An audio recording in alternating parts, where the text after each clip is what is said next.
தீரா கடன்ல இருந்து விடுபடுறதுக்கும் செல்வம் பெருகிறதுக்கும் தொழில் மேன்மையடைகிறதுக்கும் பிடிகாசு வழங்கும் நிகழ்ச்சி ராசிபுரத்துல ஸ்ரீ சண்டி கருப்பசாமி கோயில்ல வெகு விமர்சையா நடந்திருக்கு.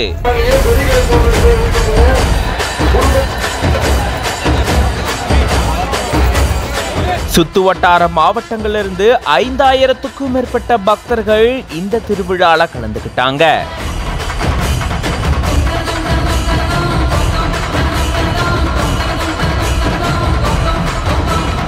நாமக்கல் மாவட்டம் ராசிபுரம் அடுத்திருக்கக்கூடிய அரியா கவுண்டம்பட்டி கொங்கலம்மன் கோயில் பக்கத்துல பிரசித்தி பெற்ற ஸ்ரீ சண்டி கருப்பசாமி கோயில் இருக்கு. இங்க 33 அடி உயரத்துல ஸ்ரீ சண்டி கருப்பசாமி சிலை இருக்கு. அதே போல இங்க ஸ்ரீ நாகக்கண்ணி அம்மன் கோயிலும் இருக்கு.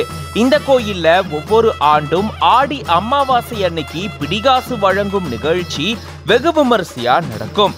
இந்த பிடிகாசு வழங்கும் நிகழ்ச்சியில பக்தர்களுக்கு பிடிகாசு வழங்குவாங்க. அத பக்தர்கள் வாங்கினா அவங்களுக்கு இருக்கக்கூடிய தீரா கடன் பிரச்சனையிலிருந்து தீர்வு கிடைக்கும் அப்படின்னு சொல்லப்படுது.